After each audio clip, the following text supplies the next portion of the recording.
God is before me, the original author and pollinator of stories. Blow the horns for and post a story. Bow down, give God his glory. Bow down, give God his glory.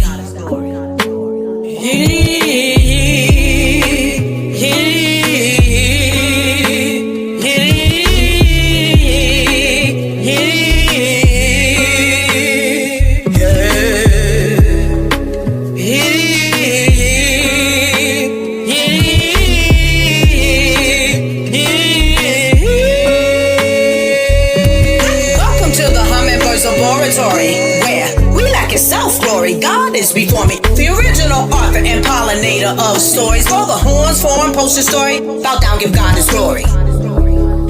Bow down, give God his glory. Bow down, give God his glory. Bow down, give God his glory. Bow down, give God his glory.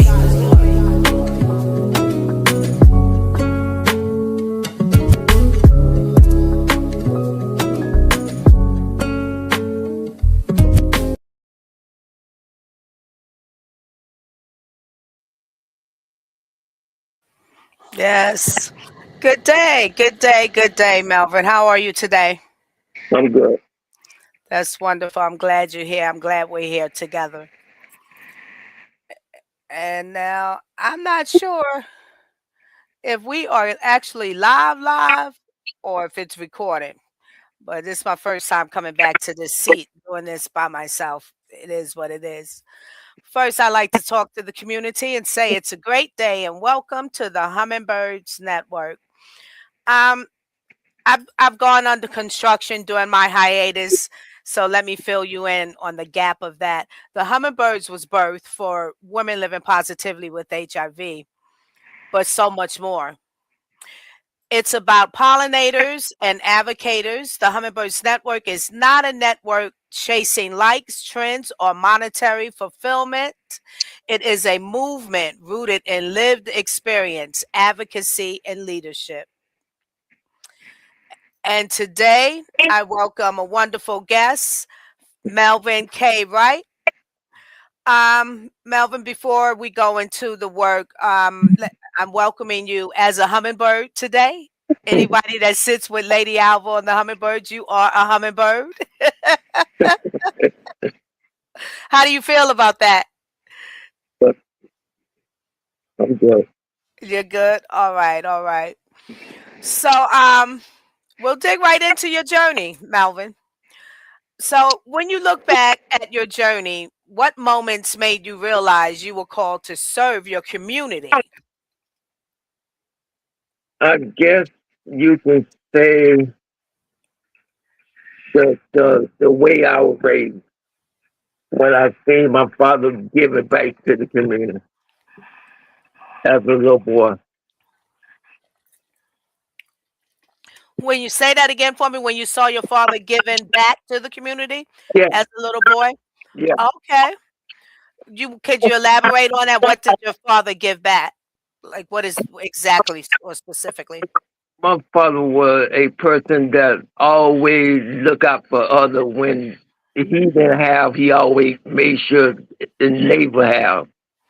Nice. That's very nice. Yeah. That's a it's a historical tradition and quite lost Yes, in today's world. Desperately lost. Yeah. That's wonderful that you got nourished that way and decided to exemplify that yourself. So you've been doing work for like what, over 20 years? yes. This work. What keeps your heart in it, Melvin? My Oh, okay. sister that passed away. Okay. We'll hold that thought there and get right in keep connecting to I want to connect to youth empowerment because that right there is still the community. We'll circle back on why and with concerning your sister. So the flyer that you had designed and I guess or your team, I'm not sure. I presume you have a team that you added me on for this show. I love the flyer. It highlights your continued work in youth. So why are young people such a central part of the work for you? I guess because my sister, two grandkids, they are young women. One is 12 and the other one is 8. And the one that 12 years old, he just came to me and say, Unc, I want to be a part of what you are doing. Because Mhm. my organization, people ask me why your organization do what it do. And she told people that's not his organization, that's our organization. Nice, nice. I didn't ask her to be a part, and she just came and started being a part of it. At at, at the time, she was 11, but now she's 12. Oh, that's beautiful. That's beautiful. And everywhere I go, she my coattail. Really? Okay. So you just the youth is something pretty new that you just gotten into, or No, how? it. I guess you can say when I started the Speak Out Club in Uh-huh. in 2017. Okay. That's the Speak Out Club at Deer Beach High School. And that club is the only active HIV awareness club in the Broward County school system. Am I pronouncing that right? Broward or Broward? Broward County. Broward County school system. Go ahead, Melvin. Well, what how that club became alone that I was the groundkeeper and I pick Oh, up trash around the school. And I kept seeing condom around the school. oh, So my take on that was how can I do something about this? So I went to the principal, Mr. John Marlowe, and I asked him a question. I said, Mr. Marlowe, I said, can I start a HIV club? He said, why would you want to start that? I say, because of the condom that I see around the school.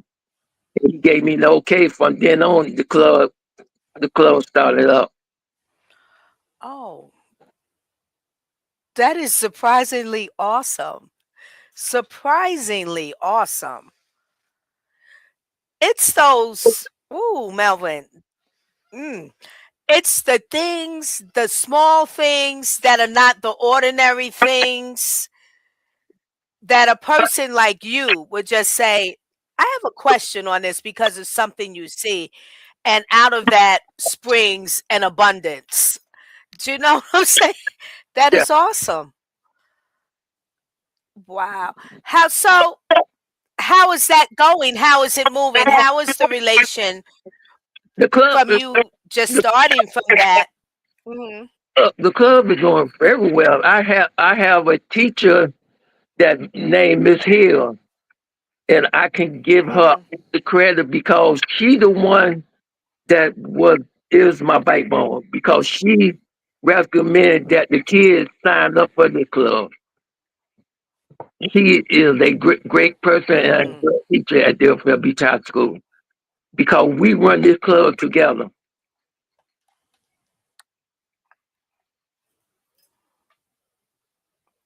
Hold on, a little technical issue going on. Is that? I hear you now. Say it again, cause Miss Miss back from the teacher, Melvin. Miss Hill that work at Deerfield It's Beach High. glitchy. We started this club together because at that time when I started Mm. the club, I was looking for someone to help me. And I went to her and she said, I help you no matter what. And it started from there. And she always be a part of what I do with the club. She a great person. Okay, Miss Hill, that's a teacher there.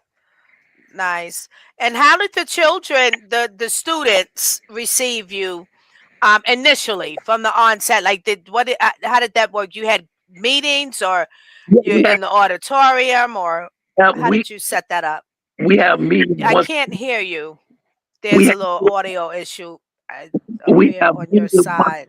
Is your mic still on? Yeah, my mic on. I still can't hear you. Hold on. I don't know why. Let me see. Maybe it's me. Hold on. Let me check my end.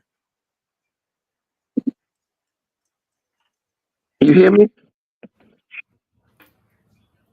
Let me see. Say something to me, Melvin. Hold on. I just heard you there. You hear me now? I hear you. I'm gonna come off this headset and we'll just do it here. Sometimes we get these type of technical issues. I don't know, but I can hear you, so we'll stay right here. Yeah, well, we have meeting once a month. The great thing about the meeting is that I bring people in that are living with the virus, and then I bring people in that are educators that tell the kids about HIV, all type of disease and epidemic. So what the kids get, they get two pointed. They get somebody that living with the HIV, then they get the education part. Okay. That's really good. And they the students receive it. Wow. They don't No, do they show do they show interest in it and they have questions and all of that? They're engaged. yes, That's because very good. one thing about it, I make sure that when we have this meeting, that I feed the kid because that Mhm. what gets the kids there. You gotta feed them, right?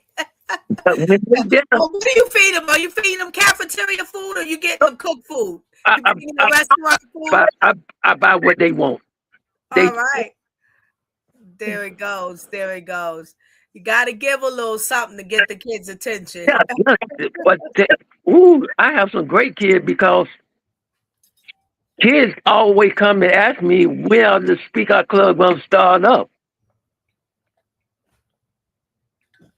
Okay. Okay. So they're ready to speak and talk to other peers. Yeah, what good about the Speak Out Club? I do not have to spread the word. The kids spread the word. Let other kids know about the club. Okay. So what's the concept for the first speak out that the students will be doing? Do you have that laid out yet or a blueprint in your mind?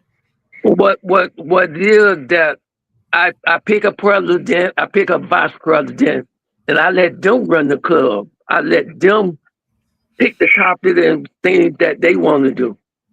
Okay. And are you going out to other schools? Are they going out to other schools? How does that work? Or is it just within that school or other It's just in, maybe events or centers? it's just in that school right now. But what we do field trips Mm. to the. I don't know if you ever heard of it, the Word Aid Museum. No, I have not. That's the only Oh, one. the World AIDS Museum? Yeah, Oh, yes, I have. Yes, I have. Absolutely. I thought you said a museum. Okay. no, Mm-hmm. we take Good. You can explain about it though. we take field trip there. Okay. Yeah, I let the kid, walk around and see all the exhibit and stuff. Mm-hmm. And where is that at? The World AIDS Museum. Fort Lauderdale, I'm sorry. off Sunrise and Broward. It's in Broward. Yeah, I've never been. Is it huge? No, not it's kind of small now, but it was back in the day. Mm-hmm. Hmm. I have to come back and I have to look into that and some talk on that. That's very interesting. Here we have the a park. It's in Manhattan, um, in the village, what we call the village. It's pretty cool. It's small, triangular, but Mhm. it's a lot. The ground of the park, it's squares with writing on it, and it's all circular. They have a nice apparatus in there. I did a little video in there myself, but It's very nice, and it has names and different sayings on right under your feet. Yeah, very cool memorial park, the AIDS Memorial Park. Yeah. So, you believe young people need what do you believe young people need most today when it comes to HIV awareness, stigma, and support?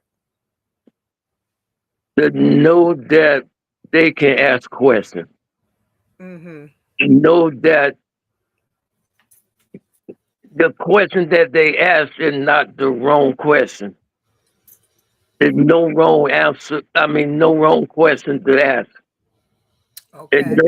know that when they ask the question, they will get the answer. If they don't get the answer, then I will make sure they get the answer. Mm-hmm. Okay. That's good. Yeah. A lot of even adults, our youth, our teens, young people, it doesn't matter the age. People some people are just kind of afraid to ask questions. Um and for many of reasons, it could be it's a dumb question, some people think that way, or well, if I ask that, then for me to ask that question, that means it's my situation, then that now I'm exposing myself, which I don't want to do, you know. But go ahead. To me, it's not a dumb question to ask. Hmm. Right, there are no dumb questions. There's no dumb question. Right, I agree with you. I agree with you on that. Yeah, because we're all learning. As long as we're breathing, we're going to continue to learn. Hmm. If you don't ask the question, how you gonna get the answer? That's right. That's right. How do you approach the conversations with the youth on this? Who may be afraid, if there are some afraid? How do you approach them and bring them information so they don't stay misinformed?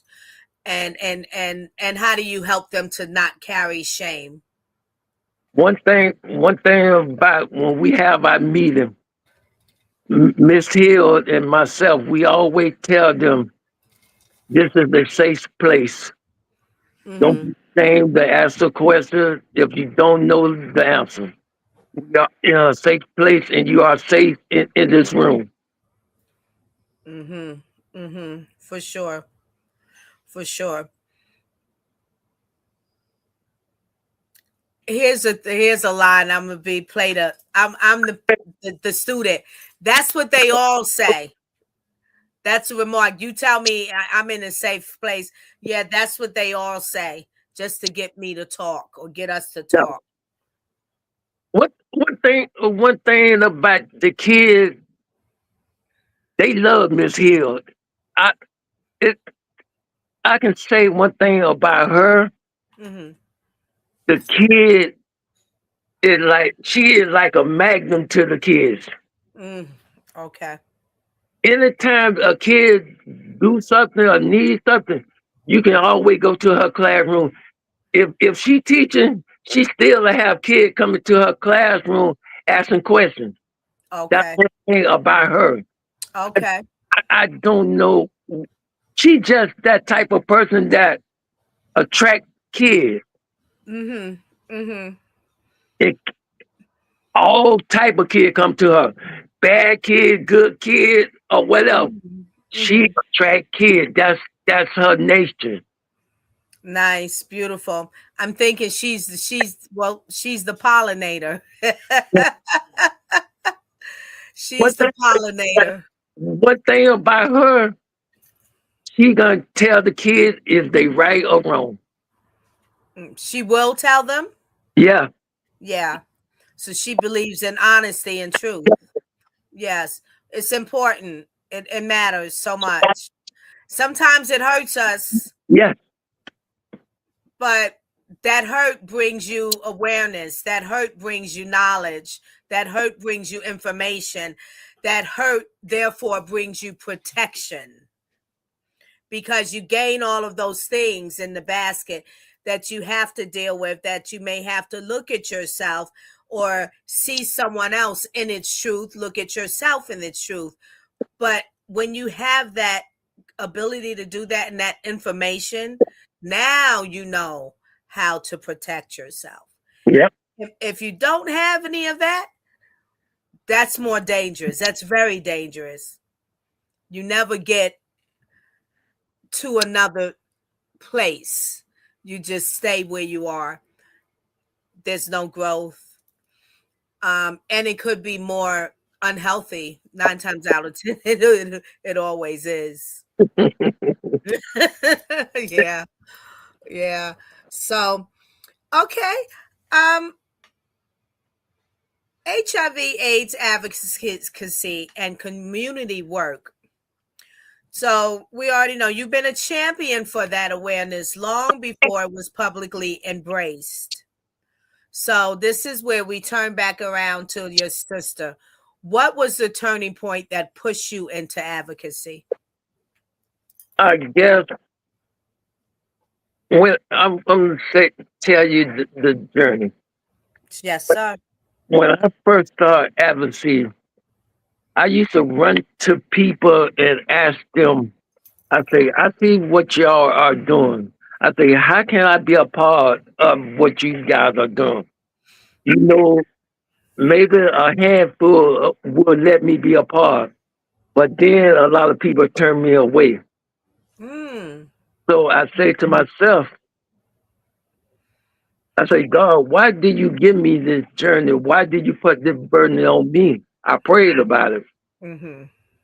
Then I prayed and I prayed and I say, God came to me and say, why not you? Mm-hmm.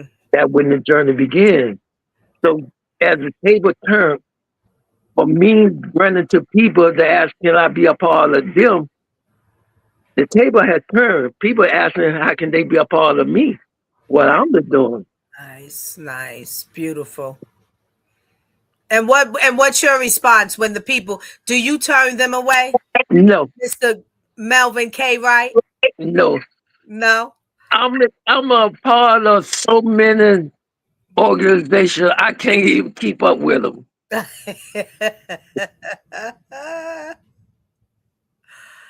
I know that's right.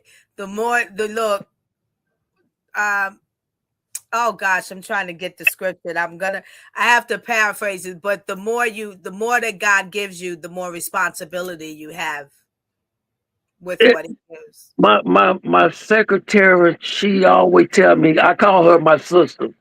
She always tell me, talk about, brother, you gotta start turning stuff down.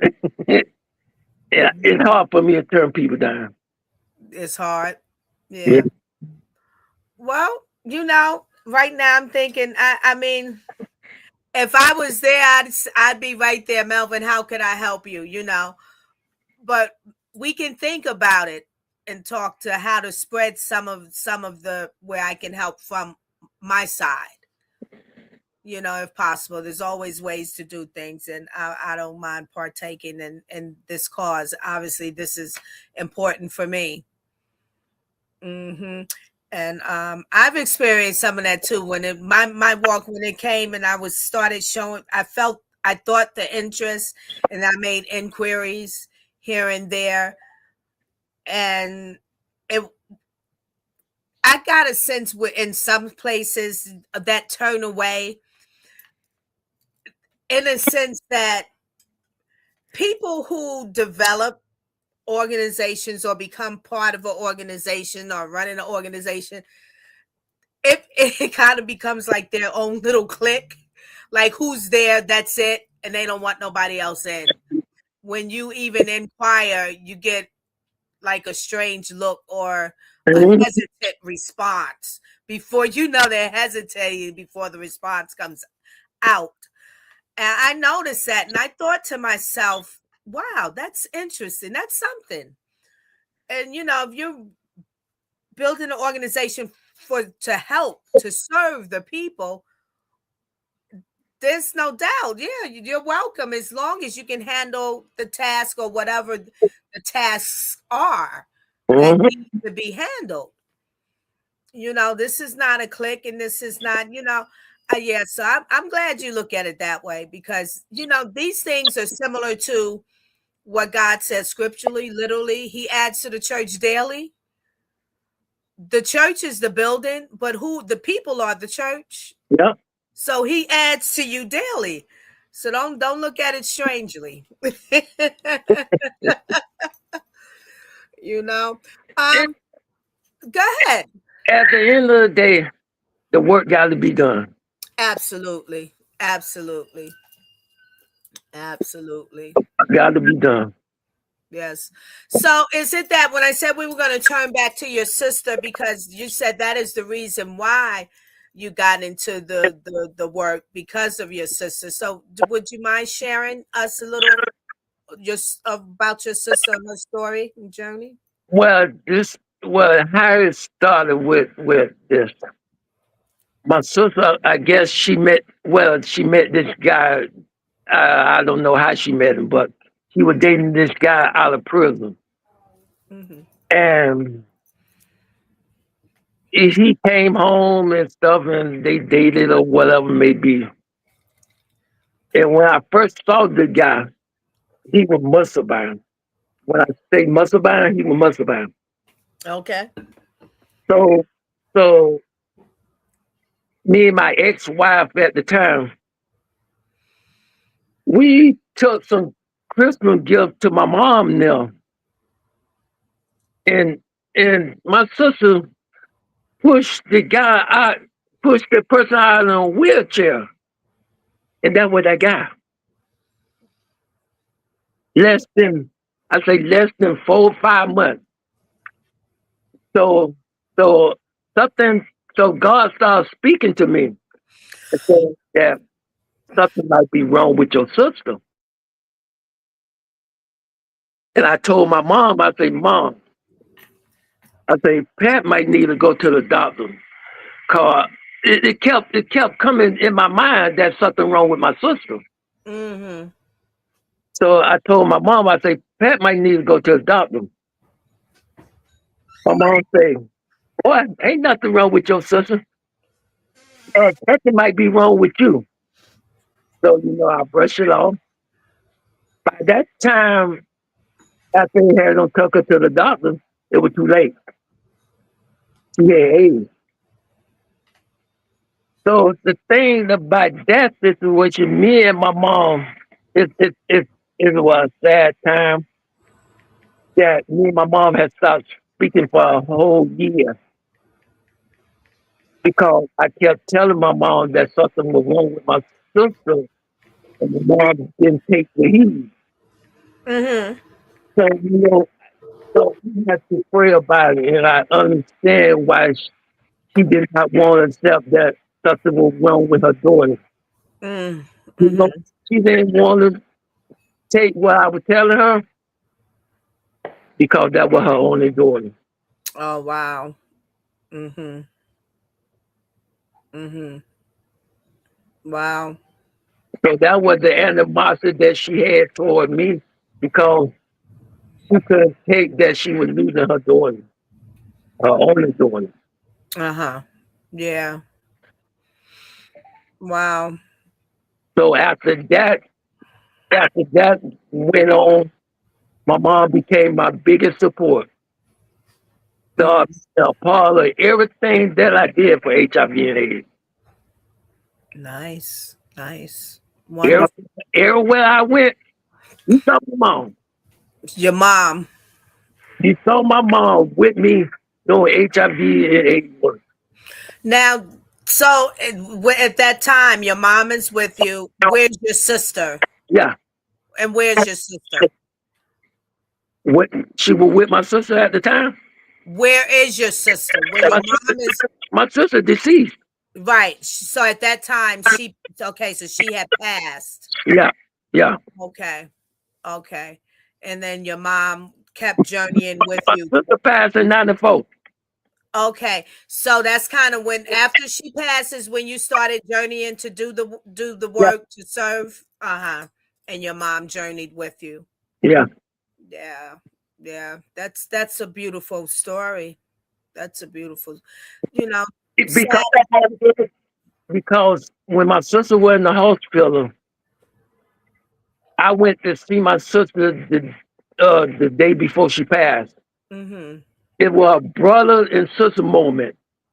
I'm Mhm. the oldest, she the second oldest. She was second. It was a brother and sister moment. At that time, she couldn't speak, but I could read everything that she in her face. And I say, Pat, and I say, you want to see Mama? Squeeze my hand tighter you can. Mhm. Squeeze my hand. That let me know if she want to see her mama. The next day, me, my two brothers, and my mom, we went and saw my sister. You know, we stood in that room for maybe 3 or 4, 5 hours at the most. And when my mom and my brother and my sister, I mean my mom, my brother, my two brothers walk out the room, I was the only person standing in that room. My, Mm. my sister passed. I saw her take her last breath. Mhm. Mhm. Okay. That lets you know how God works because my sister held on to see my to see her mom for the last time. Mhm. Mhm.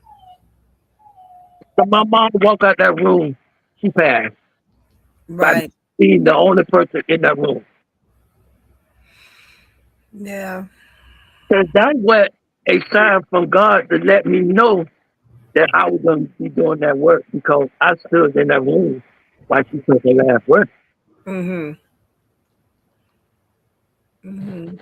With and listening to her, and she wasn't speaking the day before, but she spoke that day and whispered in my ear, do not let anyone go through the pain that I went through, brother. Mhm. And that got today, no one would be alive to HIV or AIDS on my watch. Yeah, during that time it was still we the medicine wasn't what it is today. No, Yeah, people were still very stricken with it health wise and taking lives still. Um a lot of very different. A lot of people angry, hiding it, yeah, you know, refusing to even deal with it themselves and just live life how they wanted on their own terms, how they wanted to live. Yeah, I knew some of those people, and yeah, so sad. Um, I could there's count. go ahead. I could count on my hand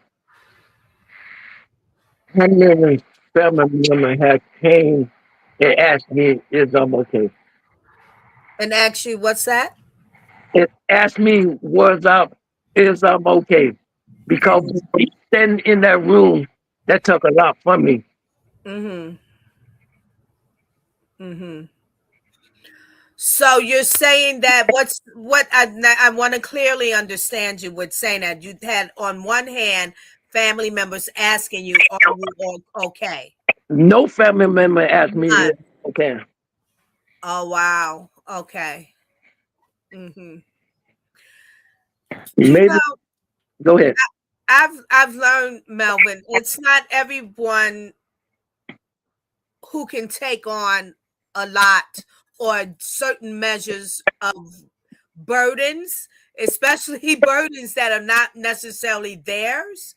Like you took on because of your experience and your love from of and from your sister and doing what you said she asked, and then you just put it outwardly to the world because you are not HIV positive, right?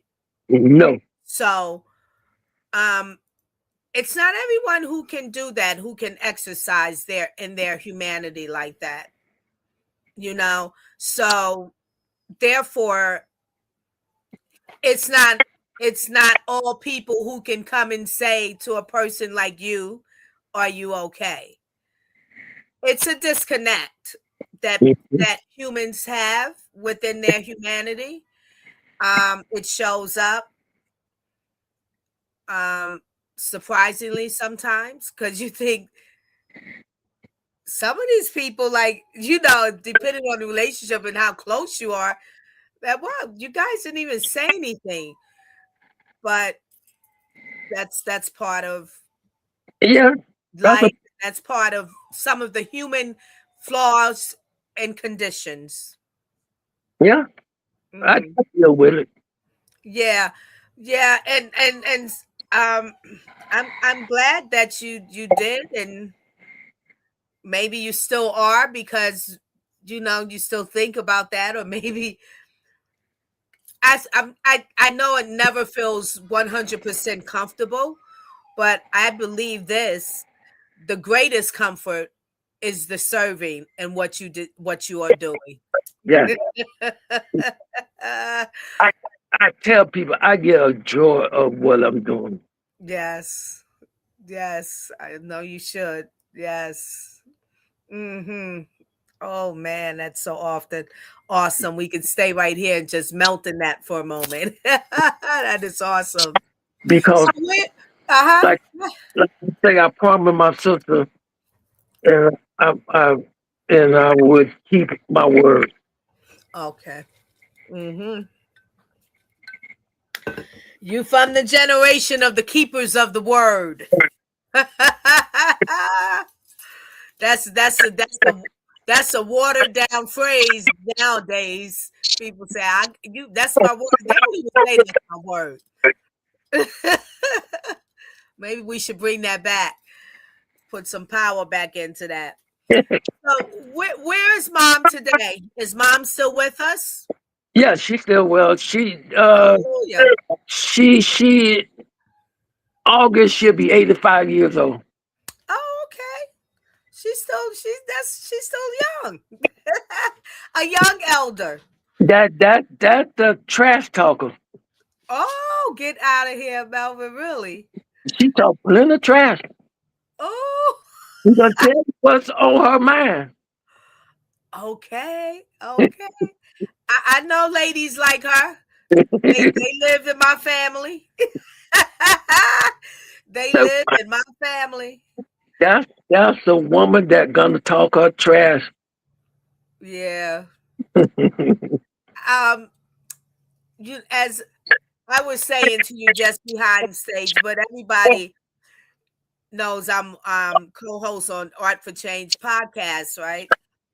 So you just reminded me because one of the co-hosts, BU, he introduced me to his grandmother because he would talk about his grandmother and tell me about his grandmother and her characteristics. And I met her over the phone.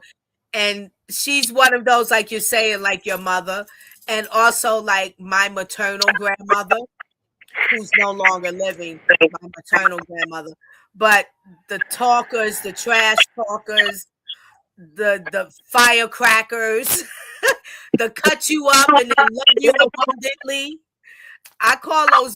I named my grandmother lumberjack. So that can go across to all the women like that. They're lumberjacks. Lumberjacks meaning they love the wood.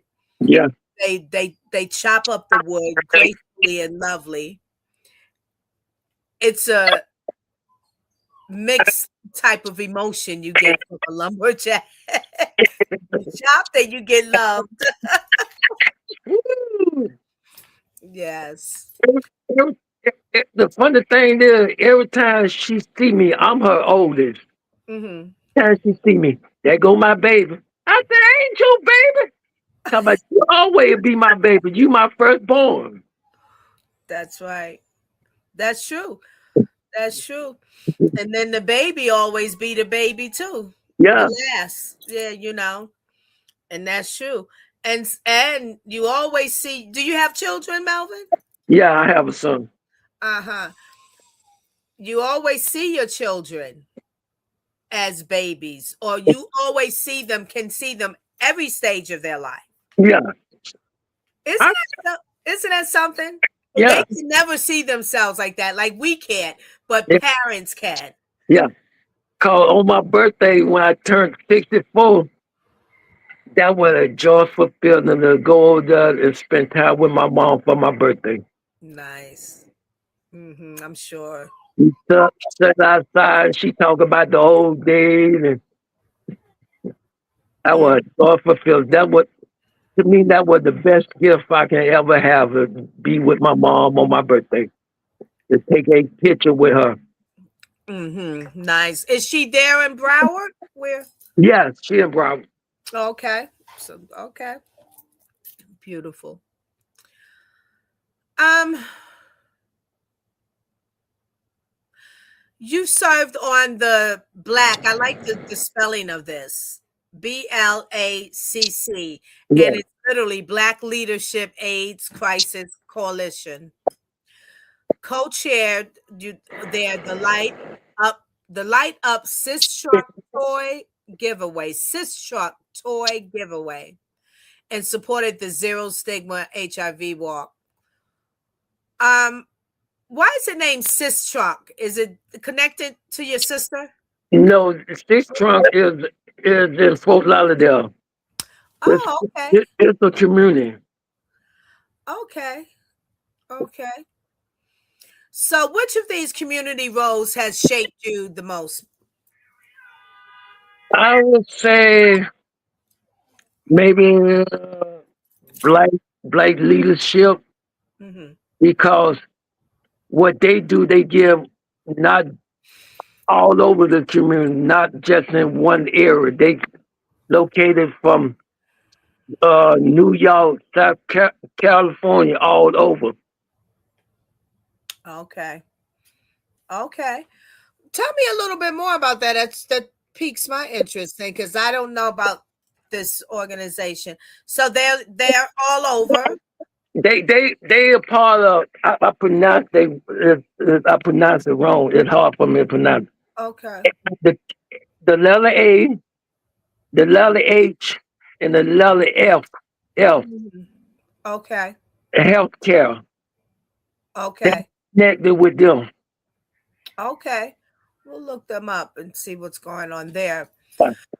Okay. You also co-authored Life at the End of the Tunnel. Co-authored Life at the End of the Tunnel. What did the writing those stories teach you about the people behind the statistics? What that book about is that my good friend, a true friend, and someone I can always depend on, is somebody I call sister. Your audio is a little choppy there. What maybe give it a One moment. is someone that I I can call,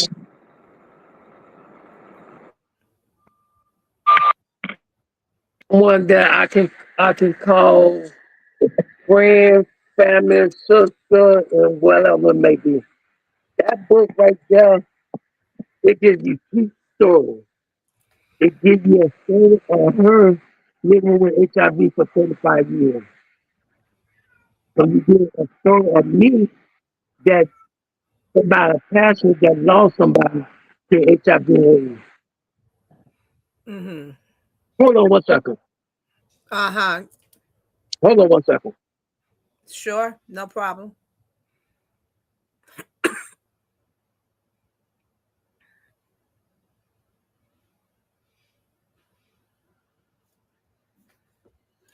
Okay, one second.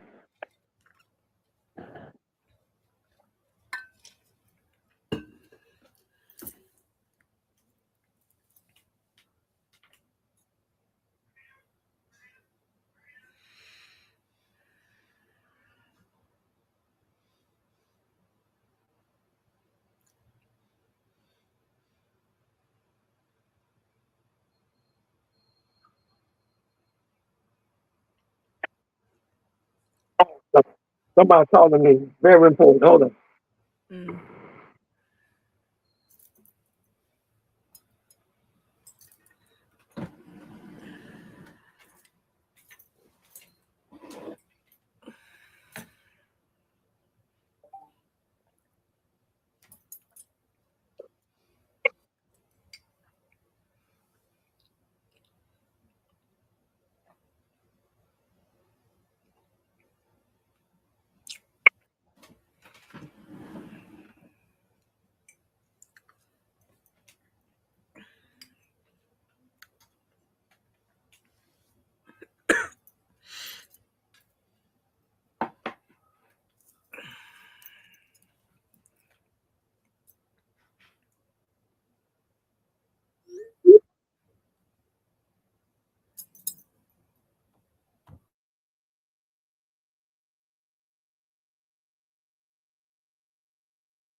Okay, my wife was calling me. I'm trying to get her back on the phone. Mm-hmm. Hello. What you want, baby? What you want to do? What you need? All all right, all right, all right. Go ahead. Only here at the Hummingbird Networks you get That that live, that unfiltered, unadulterated content. that was my Bella half. That was my wife. All right, well, you got to answer that. There it is. We see how that goes. I got to answer that call. All right now. Hey, listen, I can't get in the way of it. I honor it. And that's it. Just that simple. Yeah. All right. So who you co-authored Life at the End of the Oh, Tunnel? Mm-hmm. Dr. Sandra. Uh-huh. Like I say, that person been living with HIV for 35 years. And when I tell you, she do not let anything or anyone stop her Mm-hmm. because she went back and got her doctor. This woman right here, she been through everything and all things. You know how she got HIV? Mm-mm. She was kidnapped. She was trafficked. She Oh Lord. sold her. Mm-hmm. She used to be a prostitute. But if you see this lady today, Mm-hmm. God is good. Amen. Mm-hmm. Mm-hmm. If Sure. a woman, if she didn't tell you that she was living with HIV, you would never know. Mm-hmm. All the things that she went through. Mm-hmm. That is that that is one of my guest speakers to come out and speak to the kids because she talked to the kids and tell the kids the right way and the wrong way to live life. Because what she went through, you would never thought she went through it. Mm-hmm. So that's a heck of a transformation. Yes, but Mm-hmm.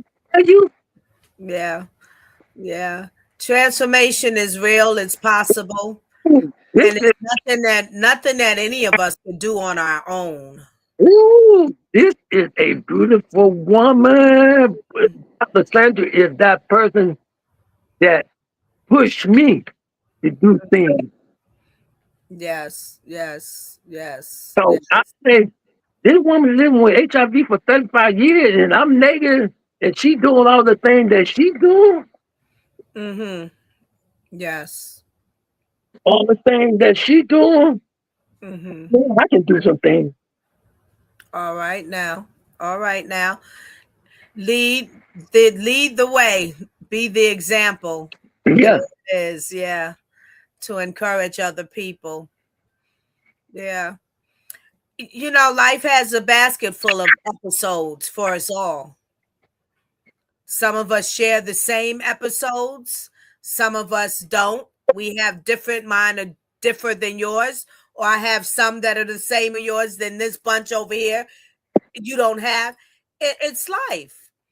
It's like, I mean, literally, that phrase that we all enjoyed when we first heard it and still enjoy it today came from a movie, such an odd phrase said by the character Forrest Gump. Life is like a box of chocolates. You never know what you're going to get. yep, It truly is. But what matters is how you deal with your box of chocolates, yep, the triumph that you can come into with your box of chocolates if you have some chocolates that are very bitter. Yeah, awesome. Very awesome. I have an added question here. Because I shared some of the pre-questions with you. So you were featured in the HIV/AIDS documentary Saving Grace. which speaks directly to the experience of Black families and communities impacted by HIV. Hmm. What did being part of that film mean to you, and what message from it still feels important for you today? What it means to me that Mhm. not just myself was a part of that documentary. It was a part of people that living with the virus. It was pastors. It was the community. It was people that business owners, and it were people like myself that were passionate about HIV and AIDS. Mhm. Mhm. And what I take from that, people once people understand this, living with the virus or not living with the virus, we all are in this fight together. Yes, indeed. Yes, indeed. And that is the premise of the Hummingbirds Network and what I stand on, because the tagline is women living positively with HIV. And it's whether you have HIV or not, because for sure, women that have HIV need positive people in their lives, need positivity, need positive women that can support and be positive with them, and just character, Yeah, it's just relation. It just starts that simple. You know, so that's the same of, yeah, for women living positively with HIV, because even if you're not positive HIV, then you probably know a woman who is, you, so you, hopefully you're living positive with her and for her. that, Yes. that's why I tell the kids. I say, how many of y'all at the end of the meeting when I bring guest speakers in that are living with the virus? At the end of the meeting, I say, how many of y'all know someone that are living with HIV? They say, we don't know nobody. I say, yes, you do. You know her. She just spoke. There you go. There you go. Right. Right. Mm-hmm. There you go. And look, plenty of people do know people. They just don't know because they haven't been told, Yeah. or that person that they know hasn't told, or exposed themselves or doesn't want to. And it's to each his own. But I do think that I like for us to think more differently about that, because honestly, that's the only way to break the stigma. A stigma is going to keep going if none of us are speaking out up and out about it. You know, you can't, the people to break the stigma are the people who are living the stigma, the people who are positive. To, to me, we got to keep on educating. Absolutely. Absolutely. Absolutely. But that is part of educating too. When you show up, that's part of educating. Educating is not always textbook bound. No, because I had one guy say, he came to me. He said, how long you been living with HIV? So I looked. I say, did you? I say, did you ask me that question? He said, yeah. I say, what made you think I'm living with HIV? He said, because your determination and the passion that you have, because I see you everywhere. I say, I'm Mhm, living with HIV. I say, I have the passion because of the four family member I lost to AIDS. mhm. Yeah. I say, ask me a question before you think. Hey. Yes, Because, sir. because everybody that are doing the work not living with HIV. Mhm. Mhm. The true. True. I say, Yes. that got that passion, that term. and that drive that keep me going. Hmm. Again, I have to say, yet we're all living with it, whether you have it or not. We're living with everything that's in this world, whether you have it or not, whether you do it or not. And that's the thing. We're living with it. That phrase doesn't just have to be solidarity, meaning it's you or it's in your body. Yeah, We're all in this together. That's your line. yeah. At the end of the day, Hmm. But it's a lot, and it's a beautiful thing that a human being decides to stand up and fight. And and look, when you feel it in you and you have that calling, go for it and do it. And that's what you said you are doing, Melvin, and it's beautiful. yeah. I got that termination. I tell people, if I had what I need to do what I want to do, cause I got so many ideas, so much things that I want to do Hmm. as a crime thing. I want to, you know how they got that HIV quit? Uh-huh. I want to do one for Broward County, Oh, do but you? would be just for Broward County for people to come see, because the one that they have, it go all around the world. Right. Okay. Big things. Big things. I went through my own documentary. In time, big things. Hmm. I got a book that I'm working on about my sister. It's called Pain into Passion. Hmm. People ask me, how did I take that pain and turn it into a passion?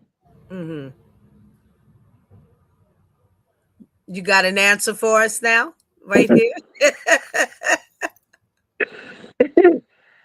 I took that pain and turned it into a passion and turned it into a purpose, because I do not want anyone else to go through the heartache and the pain that I went through. To be the Hmm. person that stand in the room to see your family member take their last breath. Hmm. Well, let's give. I'm reaching for a little more on that descriptively because we all come to death. We all have to die. All come And together. you can't ignore. You're gonna feel the pain. So give a little more descriptive. I, That. I can say this. It's because of my two nieces. Because I want to make sure they know about their grandma, Hmm. because they were not around. Hmm. And they know the work that I'm doing is because of their grandmama. And to see them come up and to carry on the legacy of what I'm doing. Okay. Okay. Hmm. Because the one that I tell you that 12 years old, she do a lot. When I have events, she pray dance for something about HIV. So it's really because of them two. Yes. Okay. Which are the grandchildren of Yes, your sister? yes, Okay. Hmm. Yeah.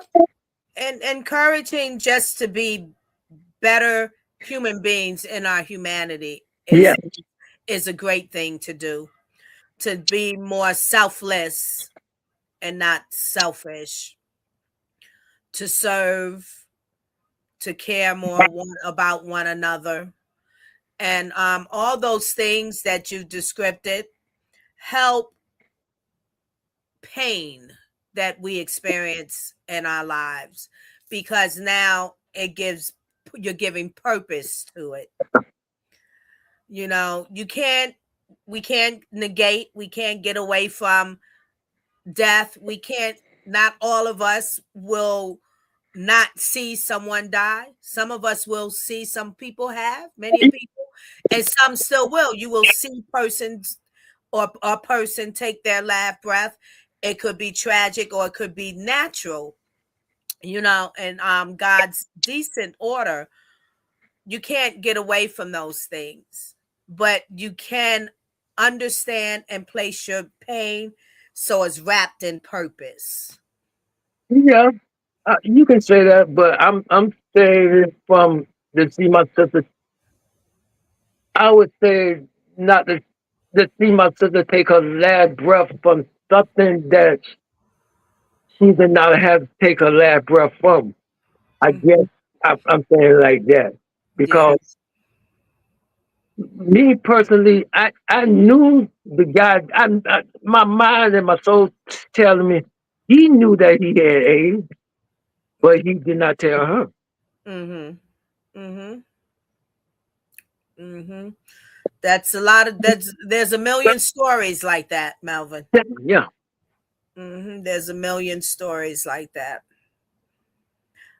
Tragedy is tragedy. yeah, Some people measure it, and in certain contexts you can, in context, in theory, but tragedy is tragedy, and yeah, it all brings pain. yeah. Yeah, but I'm glad you've moved through the way you did. I'm glad to know you. Glad that you're here sitting with me, sharing this journey with me and with my network and my community. This is a journey that is not over. Oh. It's a journey that I it's a journey that's gonna take me places I never thought I'd be going. I'm sure. I believe that. I believe that. And I guess it's not over until God takes your last breath, too. Now, look, Melvin, somebody might witness your last breath. But it hopefully yours would be natural. Yeah, It's not coming from a tragedy and suffering I should say, the way your sister did. But yeah. But I think that might be kind of a beautiful oxymoron. yeah, because I did not just have one family member die from AIDS. I had four. Hmm. My my sister died in '94. My dad passed away in '96 from it. Then my stepmom passed away like 2 years later. Then my uncle passed away like 4 years later. So Wow. he was like back to back. Yeah, that's a lot. That's a lot. There are many like you. I've heard of the stories. I mean, they literally they were calling it how people were dropping like flies. Like people said, they lost all of their friends. Like they are the only one left. It is that's the tragedy of disease and epidemics and pandemics and all those things that hit our land. Yeah, very tragic. You know what? You know what? You know what? I'm gonna share this with you. You know what first graded me one time? When everybody would post, run and get a COVID shot, run and get a COVID shot. Hmm. You know what I post and people got mad at me? What? You running to get a COVID shot. How many of y'all running to get an HIV shot? I mean, running to get Yes. an HIV test. Right. Right. Right. You know how many feedback and comment I got from that? Oh, I'm sure you probably got a lot. Kind and unkind. What were the feedbacks? Was it a mixed basket of Yes, kind and unkind? yes. Of course. Of course. Yeah. That's why you do what you do. That's why I'm doing what I do. There's always I've gotten to see it, gotten to become aware of it. No matter much. when this epidemic started, the crisis, no matter the much work that has been done up till now, there are still communities or pockets within communities that have no knowledge. You know? And like what you just said, their focus is on this portion of life.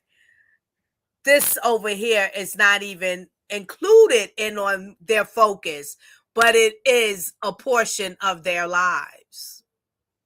So that was good for you to do that. Of course, I hadn't started probably at that time. I started the hummingbirds and the idea, the concept, and the blueprint and laying it out happened during the COVID season in 2021. But yeah, I see a lot of other things now because I'm pretty much established into that blueprint. But I didn't notice yours. Yeah, that's good to wake people up, to make them think. You can't just focus on this and y'all complain about this. And then I have to say this too with that, Melvin. And I have to say it focused on, I'm going to put the focus on our people. We're quick to jump and say something and want to be contrast or something. As soon as it becomes a government thing or a black or white thing. Actually, nowadays, we're pushing the race card. And I'm like confused, but about black people pushing the race card. But what you said, how many of y'all have gotten tested for HIV? And everybody's bewildered, like, Mhm. you're focusing on the wrong things. The focus is always about you first, Yep. not about what the government is telling you to do. It's just take care of yourself Yeah. first. That's the most selfish thing that you should be doing, any of you. That's where selfish really thrives. You know, when you're taking care of this glorious human body that you live in, that's when selfish is beautiful. Yeah. Did you give them responses? Did you respond to them back? Did you take the time to respond to the people? No. Oh, but you gave them a shake, rattle, and roll. You woke them up like, wake up.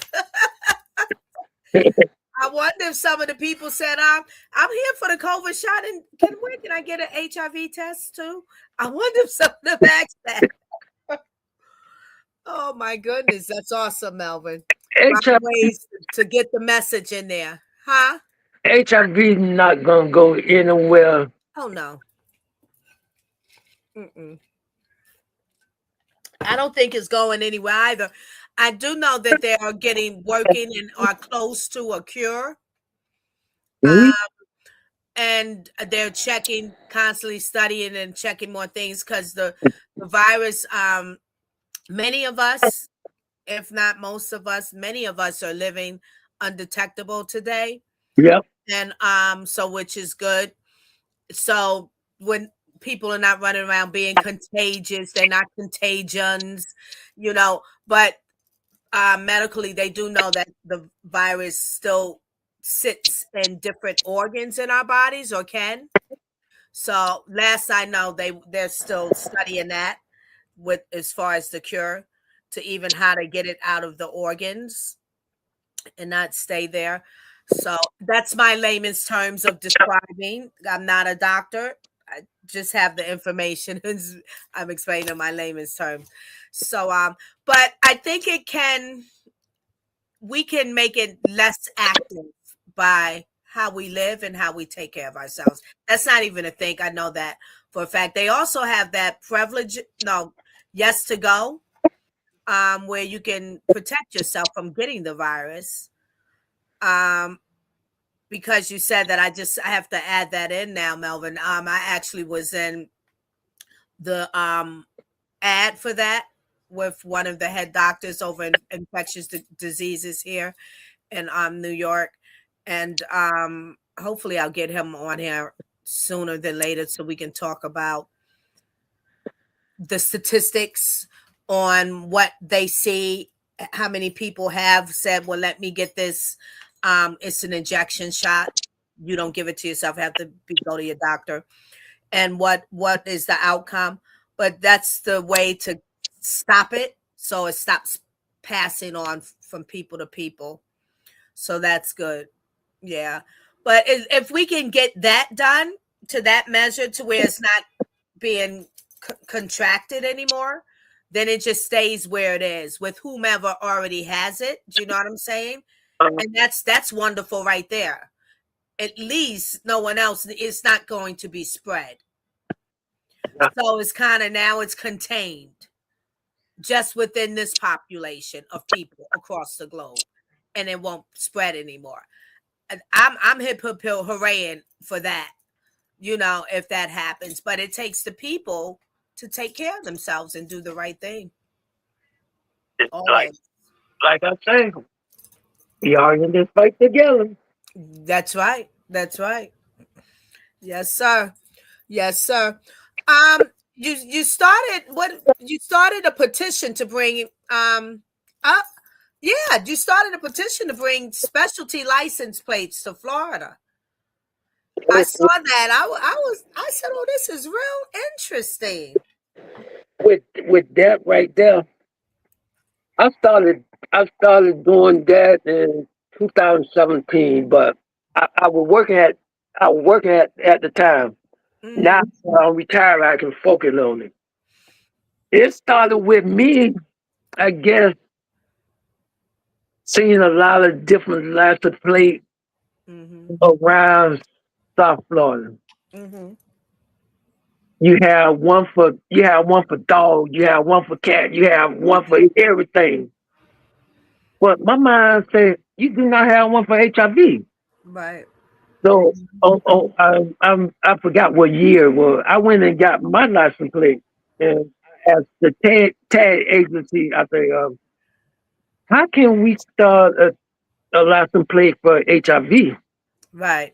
She gave me the paper, and it gave me a list of things that you need to do, whatever it may be. So I worked on it for a little while. Then I got busy doing other things. So I started back up now to start doing it. You gotta have, uh, I think it's 500 pre-sale.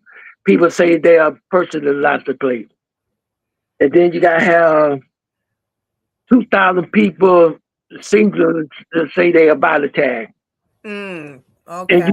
you got your senator, a state representative to support it. Mhm. So right now I have those two things. Right. I keep working on people to sign the petition. Yeah, that's awesome. And when I saw that, you heard when I said, "How do you do that?" I want to do that too. I'm interested.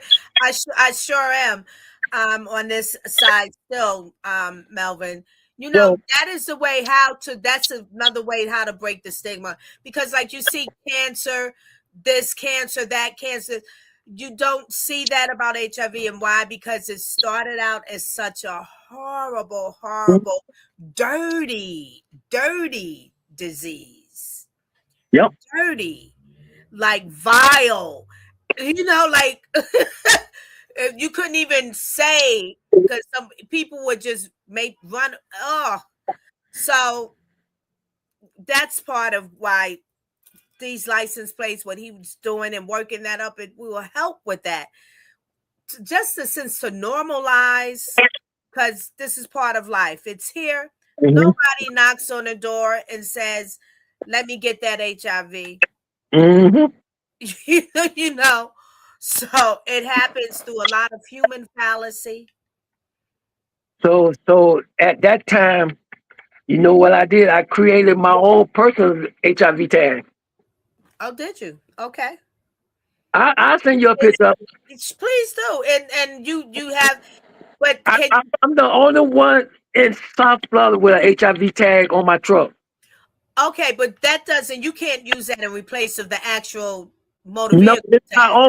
It's my Right, own. you have to personal have thing. it. Right, because Florida, I forget.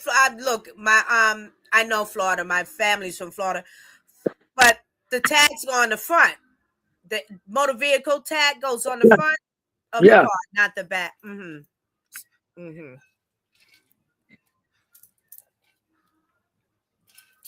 All right, that's awesome. Yeah, you have to show that to me. Yeah, yeah. So, um, what barriers have you faced in getting the plates? Well, you haven't gotten there yet to get approved, and what support? What support do I, you still I, need? I talked to the senator, I guess, right hand man, and the thing that he told me, I already knew.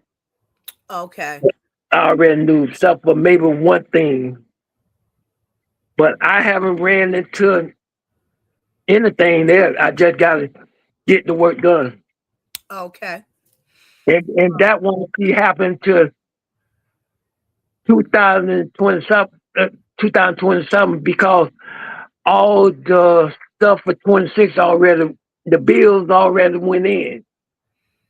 okay, okay. So, is there any specific type of support that you need? Anything else as wrapping this, putting a nice bow around it? Let the people know. Let us know. Other thing, if you want to do it, we can talk offline and I can walk you through it. Okay, And what like I told you, I think I had told you, you're gonna need to do a business plan the way the fund would go when people right. to the tag Mm-hmm. and Okay. stuff like that. All right. See, my thing there, my the funds that I would be getting from that tag is it would help my program and outreach through the community. The Uh-huh. work through the community and my HIV ministry I have at my church. Okay. Okay. Amen. All right. All right.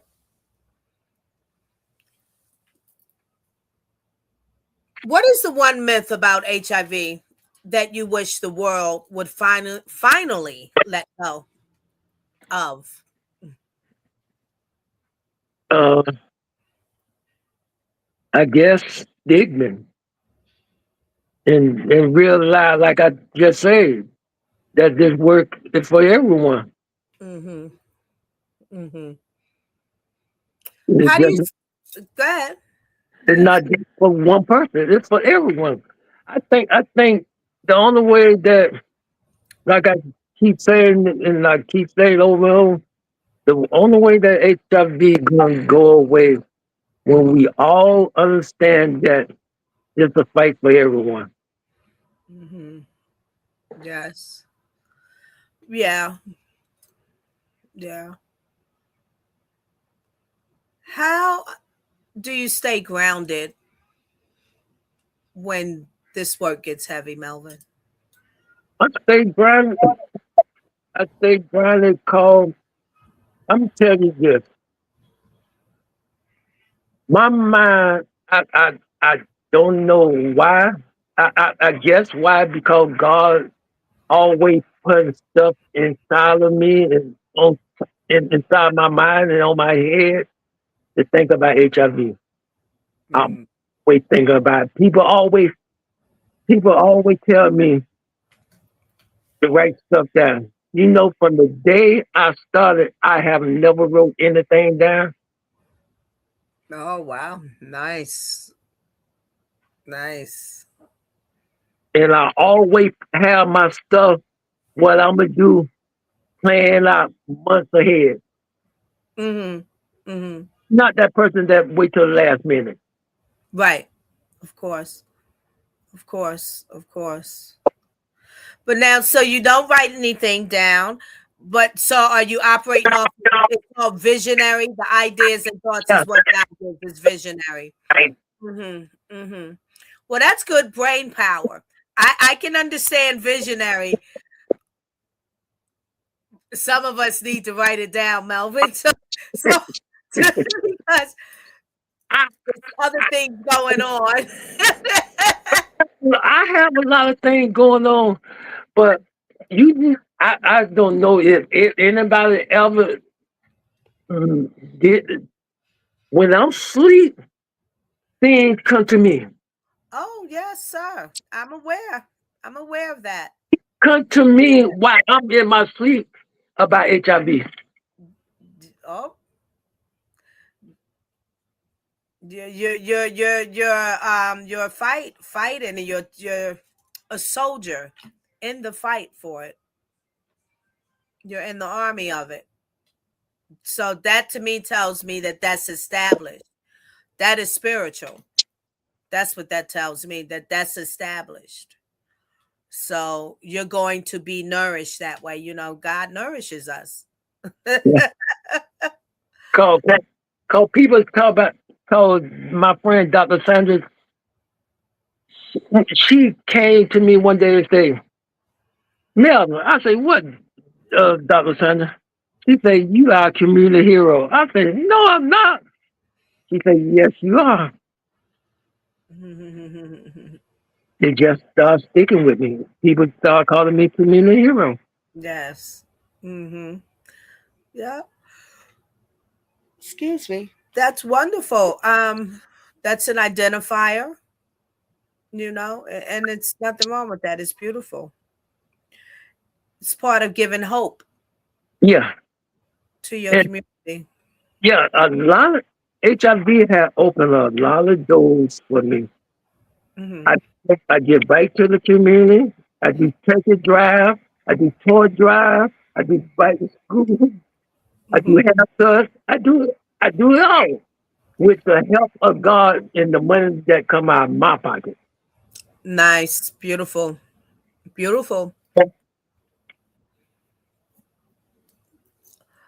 And I I do think that's scholarship. what we're all supposed. I know. Not. I think. I know. That's what we're all, as all humanity, we're supposed to do that. Whatever measure you can do it, you take care of yourself, your family, but we're always supposed to connect and give and do things in the community and give somewhere, somehow. You know that's part of the life that we're given. Yeah. You know, Melvin, this is wonderful. Go ahead. You have something more to say?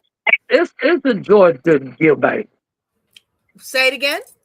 It's a joy to give back to the community. I'm sure it is. I'm sure it is. I think it's again, when you wind up doing something that's natural, like you're literally learning about your own humanity, right? You're sitting in it, you're doing it, and then you start to feel like, oh, this feels real good. Well, that's just natural. It's part of what you're supposed to be doing. Mm-hmm. All of this other stuff that people force themselves to do, and this and that, that's all fluff and brings about a lot of stress. So I'm having a good time, and joy is flowing here interviewing you, Mr. it's, Melvin K. it's, Wright. it's a joy fulfilling. Yes. So what I want to get into legacy leadership in the future before we close out. Um, when you think about your legacy, what do you hope young people will say about the work you've done? That I was a person that care about his community and a person that care about the youth of tomorrow Hmm. and make sure that I didn't leave nothing behind. All right. All right. What does being a hummingbird mean to you? Hummingbird mean to me that we all as one. Mm. We all fly together. Hey, I like that. We all fly together. For that is true. For sure we do. For sure we do. Listen, people, I hope you enjoyed this episode here of the Hummingbirds coming back off my long hiatus. Um, but I'm going to ask you to be a positive force for yourself and for others. Whether you have HIV or not, stop the stigma. Stand in truth, stand in love. Please do that. Melvin, to you, I am truly appreciative of your presence here, your selfless journey, your willingness to show up in places and spaces where you are needed. And you showed up here where you're needed to the Hummingbirds platform personally, to me personally. And after my mishap of the first scheduling, and you still showed up, you told me, of course, no problem. So that is who Melvin K. Wright is, you guys. You know, he didn't hold me he didn't hold me in consequences because I had a mishap and couldn't make our first scheduled sit down. As I was concerned, like, oh my gosh, he said, don't worry about it. Of course, we'll reschedule. Showing up in places and spaces. I thank you so much for that, Melvin. To my community, thank you for joining me this episode. You can watch it again on the Hummingbirds Network YouTube channel, the Hummingbirds Voice to Action playlist. I'm not sure if I went live here, actually. I'll find out when this ends, but I will be streaming it at 9 p.m. tonight. So you can watch it there also. Stay tuned to more of the Hummingbirds Network. It's a living and breathing movement. If you want to be a guest, just reach out and contact me. Until then, God bless. I'm going to rock us out on my opening, and then we're out. Thank you, Melvin. No problem.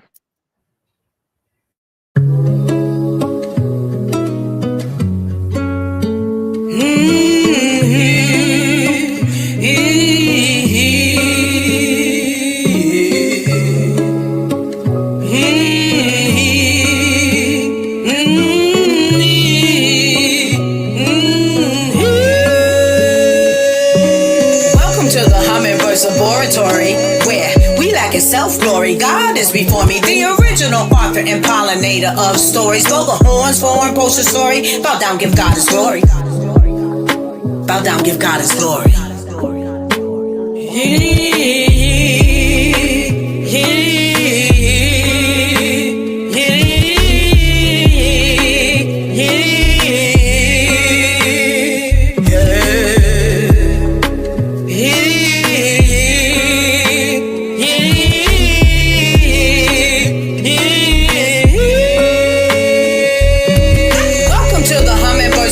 Where we lack in self-glory. God is before me, the original author and pollinator of stories. Blow the horns for and post a story. Bow down, give God his glory.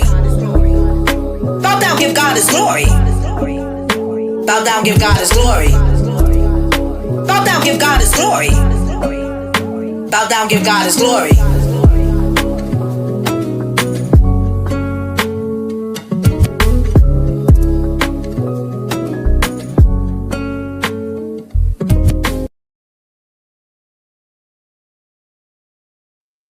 Safe, everyone.